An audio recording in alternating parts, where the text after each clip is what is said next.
Hello everyone and welcome to another mock video. Thank you so much for joining me. Before we get too deep into this one, I want to talk about the inspiration behind it. This entire build was basically inspired by one line from the incredible Nick on Planet Ripple's outstanding LEGO Rewind series, which if you haven't seen it, it is basically a retrospective on old LEGO sets that have come and gone, or old LEGO themes that have come and gone, and what it was like kind of growing up and being a kid while they were out. It's really cool, it's really nostalgic, and if you want to learn more about LEGO's history, you should definitely check it out. I'll put the link down in the description.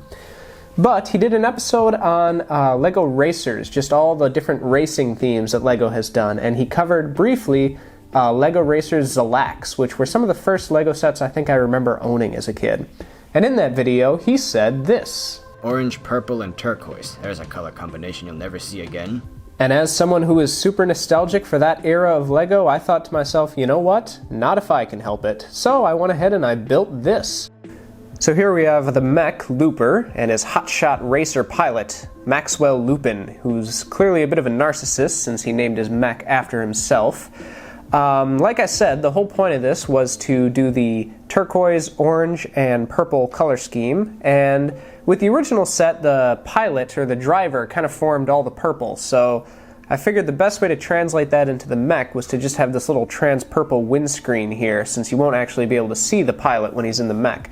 The pilot has also got a bit of purple on him, but I didn't feel like I felt like I didn't have a really decent purple torso. You know, I have like the unprinted one from the Everyone is Awesome set, but I kind of wanted something a little more like bright and early 2000s feeling, hence the orange glasses and this really flamboyant and colorful torso, which kind of just screams like 2003 LEGO for me. So I decided that was a pretty good direction to go, and I think it suits what I'm trying to pay tribute to.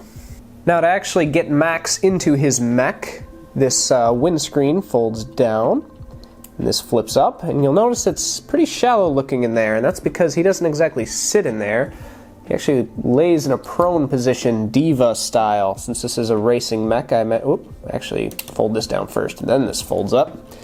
Because this is a racing mech, I kind of like to imagine that they designed it with aerodynamics in mind, so the pilot is actually kind of seated in there more like he's on a motorcycle. You imagine his hands are kind of forward on the controls. That's not how the minifigure's actually positioned in there, but you just use your imagination, because that's what we do here.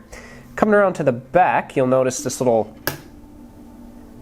One sec. Coming around to the back, you'll notice this kind of turbine-looking piece of detail on his back, and I imagine that's actually, ironically, not providing any thrust for the mech. It's just kind of there to keep the thing cool. I imagine this thing is just running so hot all the time that it needs something like this to keep it from overheating and just bursting into flames, as spectacular as that would be. But we don't want that here, so we have that to make it not. You'll also notice these wheels down here, which I don't think I've mentioned yet. This whole mech, being a racing thing, is on wheels.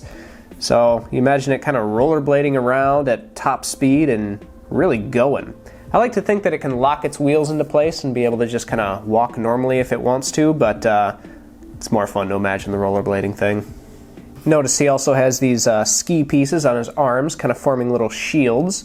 I like to imagine that in this, whatever this Mecha Derby racing circuit is, I kind of imagine that it's full contact, so these are kind of here to help act as like bucklers for him to protect himself from other mechs' attack, or if he just feels like backhanding someone or performing some type of body check, he's got a little bit of extra padding there to protect himself. So also, I imagine all that stuff is completely legal, because my LEGO world is lawless, and that's fun.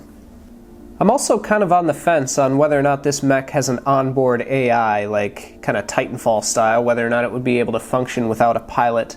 If I had my way, I would kind of want this screen to be printed with like a pixelated face, because that probably wouldn't be like Mech's actual eyes, but just to give it a bit of personality and individuality when it's not carrying a pilot, I just think that would be so cool. So if you want to imagine that's there, and we can all pretend that Looper is alive and automated all by himself, that'd be kind of fun, so let's do that.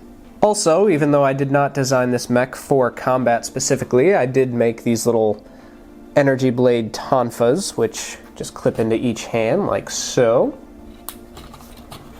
And one for you. There you go. So, like I said, I imagine he's mostly for sport, not really for combat, but If you want a rollerblading giant robot with energy knives, that is totally a thing you can have. And if you like Looper and want to build him for yourself, just stick around. I'm going to do his instructions right after the outro. So guys, until next time, if you like this video, please give it a thumbs up. If you really like the video, feel free to subscribe. I've been Mindbender, and I will talk to you later.